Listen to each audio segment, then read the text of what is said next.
Okay, we're recording. Dun dun. We're live. All right. Okay, welcome back, everybody. This is the Mind Castle with me, Reagan, and my brother Austin. And today is going to be a bit of an interesting episode. This is a what are we going to call this? A quick release. It's like a quick release episode because something happened. 2 weeks ago, 14 days ago, something happened that was really interesting. We're going to break it down and just quick release this so it's nice and timely. So, Austin, I feel like I should be like bowing in reverence of being in the presence of such a great and such a great YouTube celebrity. So, those of you who don't know, because maybe you just know us through this podcast, but Austin's been on YouTube, has a YouTube channel. He's tried different things over the years, but in about maybe a year and a half ago. Exactly 2 years. Exactly 2 years. He's really dialed in on what he wants to communicate, kind of rebranded the channel. You know, he had some subscribers, I don't know, 1,000 or something, or a little 500. 500. And really started dialing in on that. And it's been going good. You know, been getting some views, it's been slowly growing. And you're up, you're at what, 1,600? 1,600, not 2,000 subscribers. Mm-hmm. Making good stuff. So you should check him out, by the way. So anyways, I was overseas when this all went down. And I was like, oh, cool, Austin posted a video. Or maybe it was like right before I left. Before, yeah. And I watched it and I was like, whoa, this is a good video. Like this is a little better even than usual. I was like, maybe the scripting or might have been the pacing. Something about it was just really good. I was like, oh, that's great. I think this one will do all right. And the first few days, I don't know, it did well, but it didn't. It did pretty well. It was like probably double or triple. Yeah. What a normal video would have been. First 2 days or whatever, you had 1,000 views. And I remember seeing that and being like, whoa, dude, that's really good. I'm and then I get on a plane, I go overseas and whatever. And I just randomly pull out, I don't know why I checked, but I checked it again. And wait, you were at like 9,000 views. Wow, that's really, really good. I mean, for the size of your channel. For the size of my channel, yeah. Yeah, that's really good. And because for perspective, you're usually getting 200 or whatever views. Yeah, 200. And then I go to bed and I wake up the next morning because we're ahead of the time, so I can see like it would be like middle of the night, and the views had peaked at like 30,000 views. I was like, oh my! So I check it again like 2 hours later, you're at 40,000. And then I checked it again at the end of that day, and you had over 70,000. I was like, oh, okay, something is happening. Something's going on. The next day, you had broke 100,000, and then it was like 200, and then 300,000, and we're like, no way, this thing's like, and it was like growing faster and faster. Like it was actually like a snowball effect. By the end of that, we were like, I think it was 700,000 by the time I came home. I couldn't believe it. So just this morning, you broke 1 million views on that video. 1 million views. Now, to be just to make sure people understand how hard that is on YouTube. That is extremely hard. Now, every once in a while, like TikToks or like short form content is a little easier to go viral on because it's so short. It's really easy for people to consume it. A longer form video, it's like 9-minute video, is really, really hard to keep people's attention that long. And you did. It's over 1 million views. Yeah. Like that's insane for a YouTube channel that was as small as yours to do that good. And note, this is a video about a pocket notebook. You bet. I kid you not. Like of all the videos. Of all videos. Why that one? To go like actually legit super viral. I don't understand it. And I remember watching me like, wow, this is good. But I don't know. It just didn't seem like it would have had the ingredients to go like legit viral. So you went from 1,600 subscribers to like 13,000 subscribers or something. So it's like really growing. All that backstory.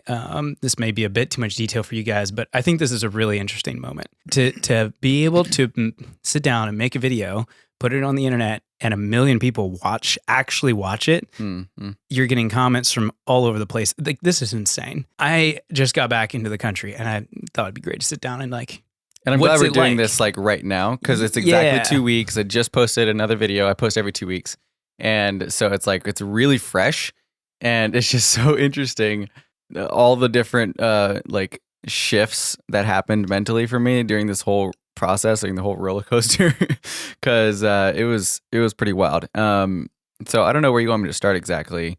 We could break down the video, or we could talk about what it feels like, or just like what honestly, what does it feel like? Because this is a massive turning point. Well, just before we turn the mics on, we were talking about various other YouTubers that we've seen kind of rise. Like one of them is Johnny Harris, for example. He makes these excellent explainer videos. Yeah. And I've been watching him for years.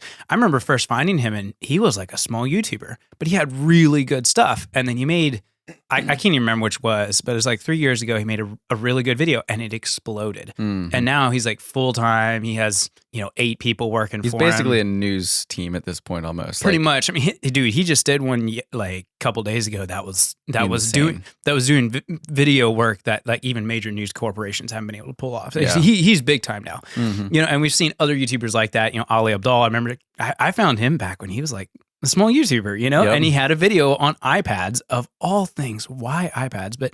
And it just exploded millions of views. And now he's like a huge big time. So now the question for you is like, okay, now you've had that moment. Yep. So now what's this going to do? Will things change?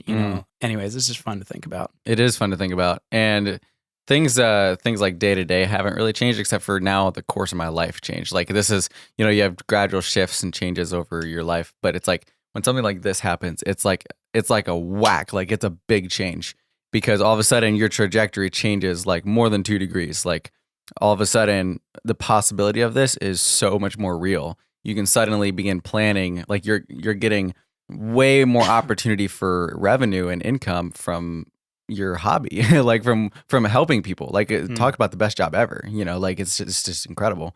And so now all of a sudden I'm like, my mind is going places where before it was fantasy, and now it's reality, where like this is like someday maybe, and it's like, oh, that's today. Like that's today. Like, oh, I can email this brand and ask for a partnership now, and they will probably actually listen to me. Like, whoa, okay, that's kind of cool. It kind of helps you have 1 million views. yeah. Or like just that reality. And I was thinking about this, and I'll share this a little bit, but I am a huge proponent of envisioning where you want to go and like the end result, so that you stay focused in the present on getting yourself there. Like know where you want to go. And for years, like exactly 2 years, like we've said, I have envisioned like this exact moment. It's surreal because I've literally imagined sitting right here, recording Mindcastle podcast, talking about this when I'm at this point. When I had my breakthrough, when I am like making it on YouTube. And so now to be actually sitting here, like actually talking about it is insane. Like it's so wild. It was like a dream, and now it's reality. I was thinking about it. It's not like you're chasing a goal and you finally catch it. It's more like proof that what you're doing is working, because the last thing you want to do, or the last thing I want to do, is live in an illusion and be like building this fake dream and imagining that someday it's going to be incredible, but you're actually doing it wrong, or you're actually going about it incorrectly, or it's actually just a facade or whatever. And so when this happened, it's like, oh, okay. So like I was like 99% sure I was going in the right direction, but this was like proof that I was going in the right direction. And it was like so empowering. It was the most empowering feeling I've ever felt in my life. And it was the most extended period of bliss I've also ever felt in my life. It's reassuring, I guess. Like very reassuring. Because I think we did this on I'm not sure what order we'll release this, but we had a podcast where we were responding. We did one on like just the whole concept of work harder doesn't really matter. And culture and stuff. Yeah, you mentioned something like you had a friend who did daily videos on YouTube for like 1,000 days or something, and his YouTube channel didn't go anywhere. Right. And that I wondered a bit with you, because you were cranking out good stuff every week, every 2 weeks, and you were at 1,600 subscribers. Like it wasn't like you had blown up. Right. Yeah. And I think having something like this is reassuring. Okay, I am going the right way. There is an audience out there. That's the difficulty with YouTube, is trying to find that audience who wants to see your stuff. Yeah. Basically. Clearly you did. I don't know why a video on a pocket notebook of all things. Wow. Well, I can tell you why. Now I understand it. Please. Yeah. But before we do that, let me just, there's a few interesting things that happened during this whole progression, because talk about an emotional roller coaster over the last 2 weeks. Because I meet with a guy named Josh Winiarski. He makes filmmaking tutorials and gear tutorials and things like that. Very, very solid dude. And we've been meeting every other week or so, just breaking down each other's videos. This was like back a while that I filmed this, and where we actually started really honing each other's skills in and working with each other and making our videos really, really good. So we met, and he was like, dude, he's like, 8,000 views. He's like, whoa, that's amazing. And then we met like the following week or whatever. He gets on the call. He's like, dude, can we just talk about your video for like 10 minutes? It's like, this is insane. He's like, what is happening? Because at that point, it's like, 100,000. And I was like, or like maybe he had messaged me the first time. It was like, congrats on your video, 10K or whatever. And 100K. And he's like, dude, he's like, where are we going to stop? Like, where's it going to go? And he's like, I'm not making any promises, but like, you might be close to 1 million sometime. And that was just insane. I could not even fathom that. And what's interesting is like, I literally couldn't believe it was happening. Like it didn't even feel real because all of a sudden people were like wanting to talk to me. I was getting emails and DMs. Oh, I bet you were. It was incredibly cool because for years, that was me. I was the one sending the DMs. I was the one sending the emails saying, dude, I love your stuff, man. Like, this is great. And I remember like Better Ideas with, over 1 million subs, like responding to one of my emails. And just like, that felt incredible. And so I always like made a rule with myself that I will always respond whenever I have time. Like if I have time, legitimately, I want to respond. People were like sending me messages. One dude had like invented his own like notebook, and he was like, "Can I send you a few of these?" Like, no way. He wrote his book in his notebook. It was like a poem book. That's and cool. It was super cool, and like all these people, and it was just so surreal that people actually wanted to talk to me, and I just could not understand that. And like the craziest part was the level of reaction within me. So like from like 10,000 views to 50,000 views was probably the most excitement I had during this whole process. Because when you're used to getting 200 views per video, maybe 1,000 if you're really lucky, when it goes above 10,000, it's like, wow. Like I can understand that. That's the equivalent of making 10 of these videos in a row and them doing insanely good.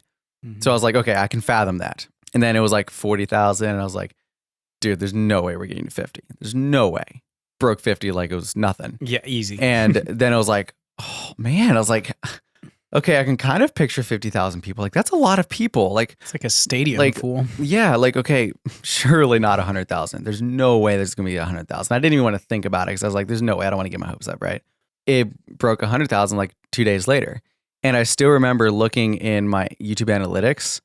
This is much later, but getting 750,000 views in 48 hours. Yo, really? I'm dead serious. I didn't know it went that fast. Yeah. I mean, I know it really picked up towards the end. That was towards the end. But see, even at 100,000, I could still kind of fathom that because I've been in a stadium with 80,000 people. Yeah. So I kind of knew how many people that was. But somewhere between 100,000 and 300,000, my brain just said, I don't have a category for this.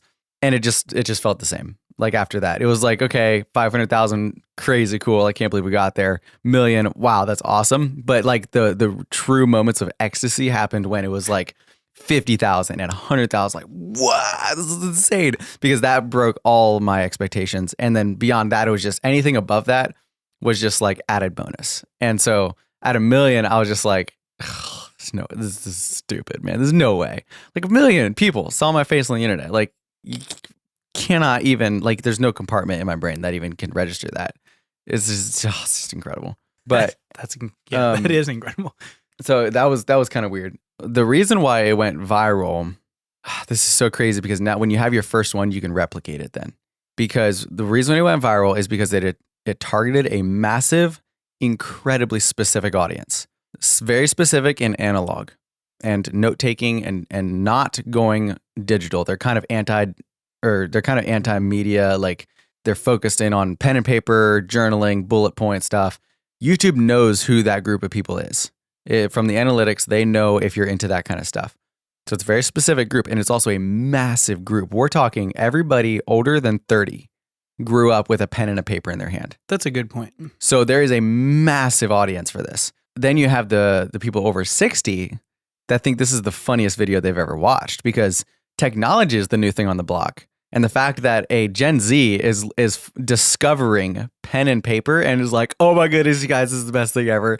You'll never guess what I just found. They're just like, that's a really good, so funny. I showed it to an older friend and she just couldn't stop laughing. Like, yeah, she just they think it's hilarious. And they're sharing it on their family groups and like Facebook. Like, dude, check out this like young kid who's like, and the support has been incredible. I've got over 2,000 comments on it. Just like everybody is so awesome. No like hate, nothing. Like it's incredible. And like I respond to as many as I can, but obviously there's no way. And that's another thing that's weird. I've never, ever been at a point where I get more than like 15 comments. So like the fact that I can't reply to everybody is actually really tough. Like I love talking to people and like that's my favorite thing to do. But so anyway, that's why I went viral. And the thumbnail was like spot on, apparently.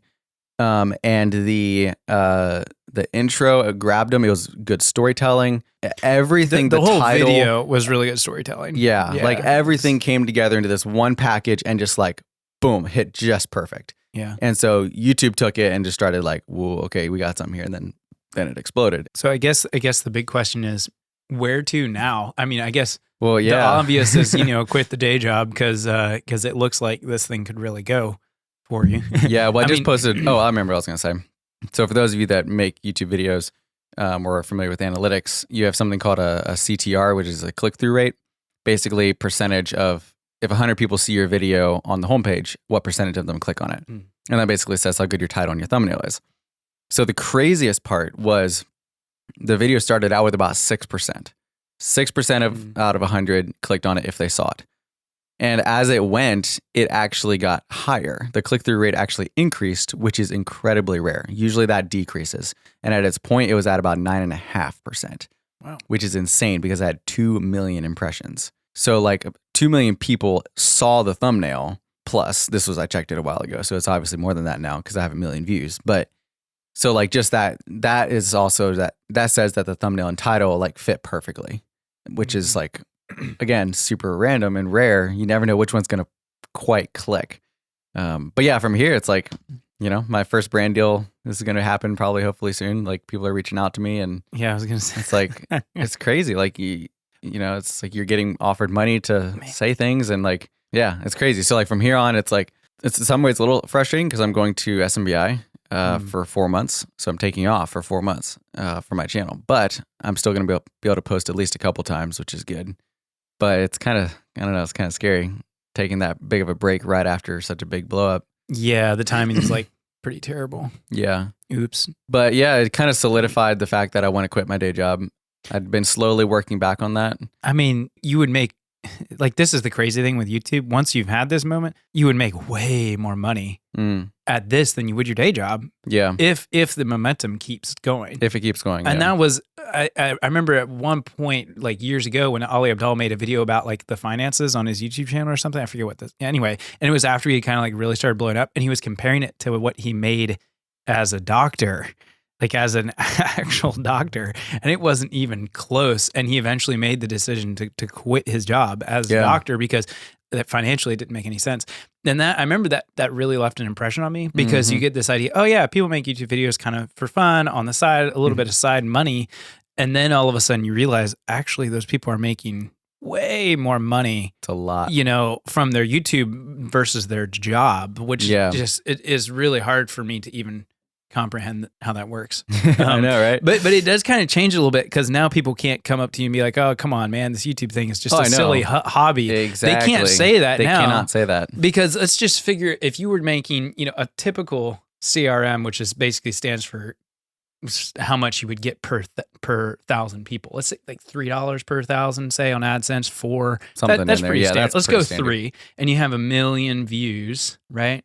Yeah. Divide that 1,000 ways. Obviously equals 1,000, and then you would times it by 3 or 4. You made $3,000 on one video. On one video, now, just from AdSense. And that's only from AdSense. Yeah. If you get any kind of affiliate links in the description, which I've gotten a bunch of those, which is kind of crazy. I put the notebooks in the description. Yes, I saw that. Yeah. In fact, you would probably most YouTubers make a lot more off the affiliate links and the brand deals than they do the AdSense. The AdSense is a nice perk. Yeah, and I'm like, dude, you just made more, which you're not running ads on it, so you actually didn't make anything, and that's a whole nother story, but there's a reason why. But you made more on that one video than I will make this month, more like than working a full-time job, or than you way more made. than I would have made. Like, yeah, and then suddenly it's not just a kind of a hobby. Like, come on, man, when are you going to grow up and get a real job? Yeah, it's like, hold on, like hold my Dr. Pepper while I make like way more money than a regular job off of this. Yeah. And that, I think that is still the one part with the creator economy or the YouTube economy that is just really hard for me to get my head around. It's so hard. Yeah, because like attention turning into monetization and money is so hard for our minds to grasp. Yeah. But companies will pay you exorbitant amounts of money to do that. It's wild. Yeah, like it's a great example of someone like Mr. Beast, and they're saying he'll probably be the first YouTube billionaire. Yo, yeah. I would say pretty comfortably, and the guy's 24 years old. Yeah. Or is it 25 now? One of his brand deals was north of 300 million. Yeah, exactly. One deal, like because he's making, but every video he makes is 50 million views or whatever. Yeah, it's insane. And it's like, whoa, how I don't even know how this stuff works. That's why we're making a podcast about it in the moment, because it's so fresh, and we're still trying to understand, like, how does this even work? I know that's the big thing with me. All of a sudden, I was like, okay, this is great. Wait a minute. How do I make money at this? Yeah, like what do I do what's now? the business part of this? Taxes, like all this stuff. Wait, okay. I'm like figuring out all this stuff. Number one, get a sole proprietor or a LLC business to run it all through. Right, yeah. For sure. And then you'll be paying a lot in taxes. Yeah, that's okay. Because self-employed. Anyways, but that's all right. Yeah. The other big thing that I want to mention here, for whether you make content or not, is starting about 10 or 15 videos ago, I started making videos with the mindset that they were going to get thousands and thousands of views. And I was like, this could be the video. Every time I posted it, I was like, this video could get 1 million views. This could be the one. Every single time. And I'm so glad I did that, because now that my channel is blowing up, they will be getting thousands and thousands of views. Yeah, no kidding. Your other videos are getting views like crazy. Yeah, like they're exploding. And so it's like, I'm really glad I started making videos as if they were going to be watched by thousands of people before they were getting watched by thousands of people, because that builds a platform. And it's also like, I don't think we quite realize how much of an influence you actually have. But like, I've gotten some really cool comments and emails from people, and it's wild to know what kind of influence that I have on them. Like 1 million people, give or take, were influenced by one idea that I have, and ideas have consequences, as we are famous for saying. And so you better know what you're talking about. Like, you don't just spout ideas out here, because those ideas could really cost someone. If they run with it, it can massively cause problems. And so it reinforced me the level of responsibility that I now have and have had is a lot. Like, it's a lot. Like, I cannot even wrap my mind around it. But like, the reason, like, I haven't even really thought about the next video idea just for that reason, because I was like, I'm not going to jump into this next video. I'm going to take this very carefully, because it might get 10,000 views. It might get 100,000, might get 1 million. You don't know. And if it's about relationships or anything other than just self-focused, like anyone that involves anyone else, you have to be so careful that you're saying what's accurate.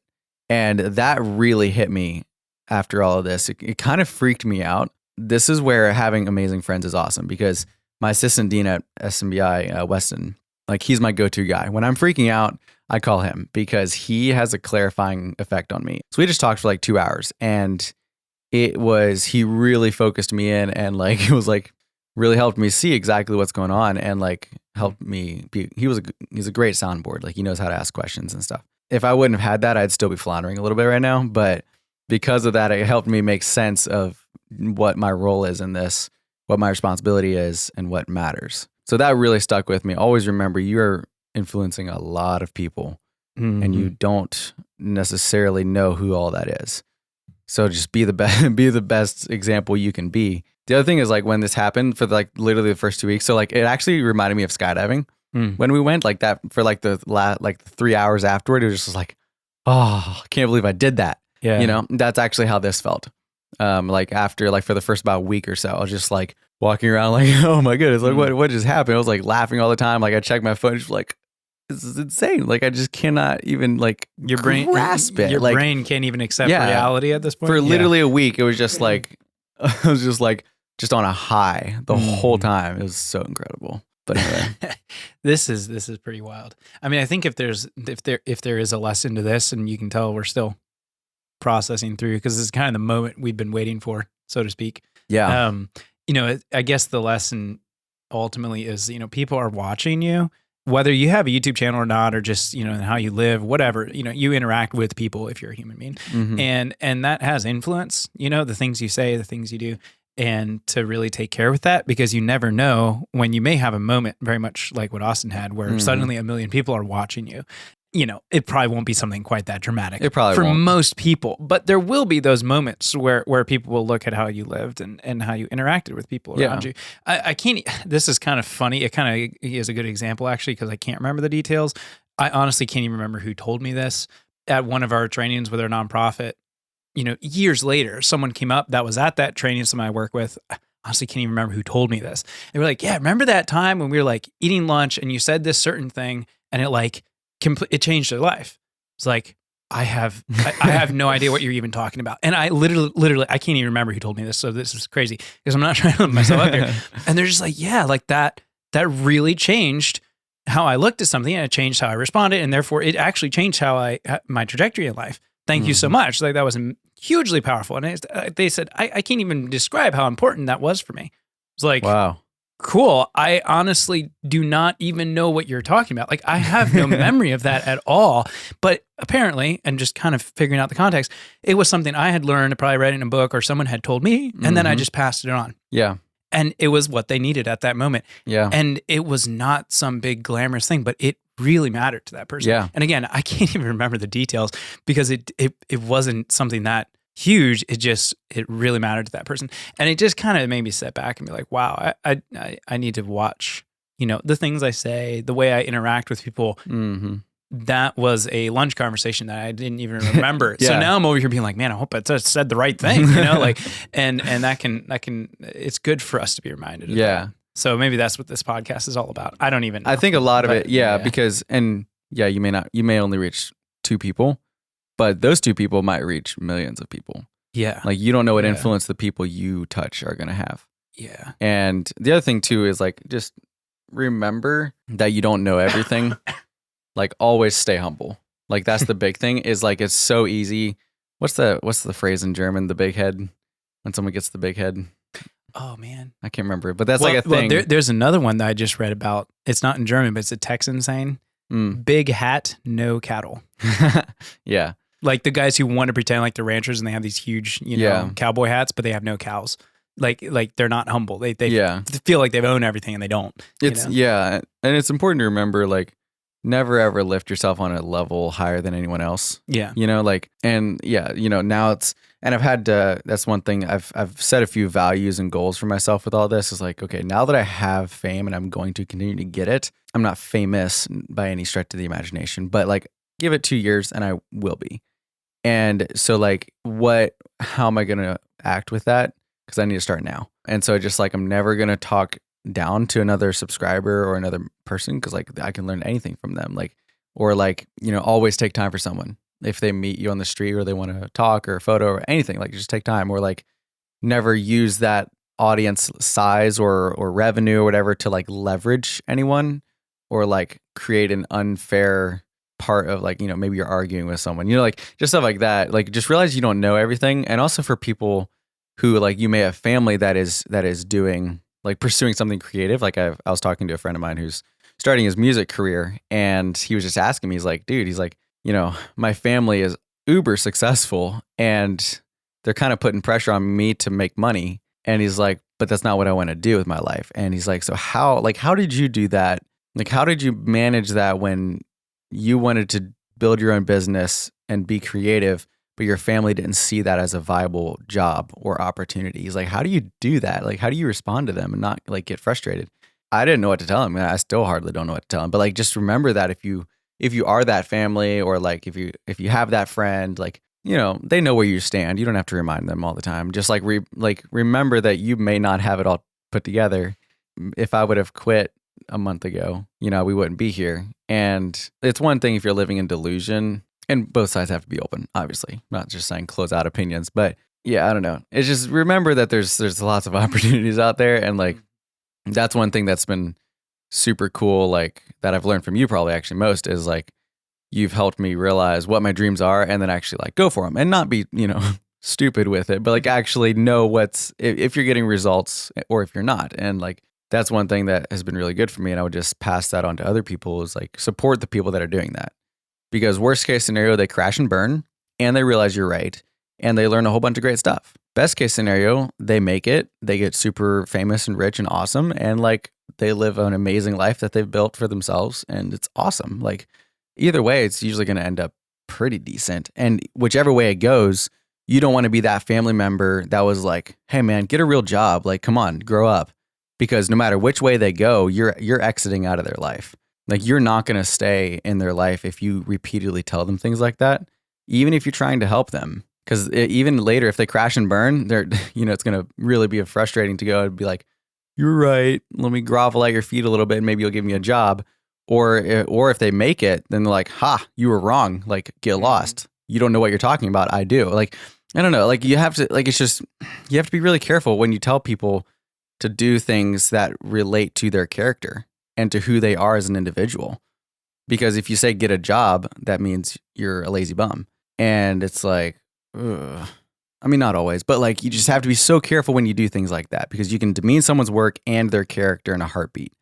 And that person will end up moving away from you, not closer to you because of it. And so it's a balance that you have to find. And again, you can't be delusional. I'm not saying this is all the time. Like you just do what you want with your life, follow your passion. You have to be super careful with all that stuff. But you do also have to remember that you are influencing that person. And someday that person is going to influence a lot of people. And it's just, I don't know, it's worth remembering, like, because that's something I'm having to learn now, is like, how do I re-enter my family a little bit, because like they were supportive.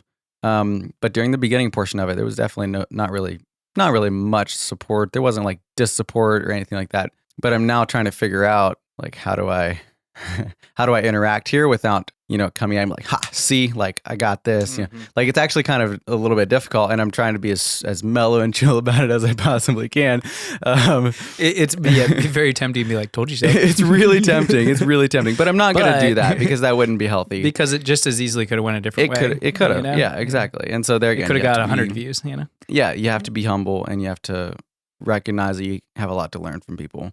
Mm-hmm. So I don't know. That was a long-winded rant, and I'm not really sure what I'm still processing all of that. Right. And I'll come to a conclusion at some point. But so this episode could be a title of like Austin trying to cope with being famous or something. Yeah, no, I get that though, because it's one of the dichotomies or challenges of making stuff for the internet. Because anybody can see it, and you don't know who those people will be, right? And what influence it'll have on their lives and stuff. Because, I struggle with that one a bit too. I've had some videos kind of blow up, never any of that level, but it's been pretty interesting, like what that kind of does for you, and it really sets you back a little bit, actually. To be like, oh boy, because like if right now there was 100,000 people listening to us. People, they say things differently when there's a lot of people listening versus when there's not. Yeah, like if there's a whole stadium full of people watching your video. Yeah, it just and you just sitting there and you'd be like, you change you're a little less carefree with your words. Yeah, you know what I mean. And I'm just trying to realize all of that, and like even going into a podcast like this, just like you never know. Like you never know. You never know. Which this podcast doesn't get that many listeners, but for the 12 people out there listening. Oh, wow. Very good. Well, this is the beginning of a journey, and might just, I don't know, maybe we'll do some follow-up. We should. At some point when, YouTube is actually assume in a couple months, is your actual job. Yeah. We should do a follow-up of what that's like. Like having that as a job, I think is going to, it's especially transitioning into it. Yeah. People really struggle to understand that. When they're like, you do what for a living again? Like that's kind of okay. Like some people are like, wow, that's really cool. But most people have no idea how the economics of that even work. Right. Yeah. And anyway, it'd be kind of fun to break that down. Yeah. So, wow. Well, this has been an interesting episode. We probably should go because we're about to go on a road trip. Thanksgiving. And, yay. Yeah, we're recording this right before Thanksgiving. So thank you all for listening. So if you're curious, Austin is on YouTube channel. His YouTube channel, is called Austin Truck. So it's really simple to find. Yeah, you got this. And hey, me sitting over here with 3,000 subscribers, come and see my videos. Mine are a little different. I get to travel around the world and see cool stuff. So that sounds like fun, right? More fun than a notebook. I've never got 1 million views. Anyways, yeah, and you can always find all our content on our websites, austinschrock.com and reaganschrock.com. We have lots of fun making stuff for the internet. And hopefully there's people out there that find it interesting too, because we have a good time with it. So. Apparently someone did. Anyways, all right. Yep. Thank you all for listening. We'll catch you in the next episode. Peace out.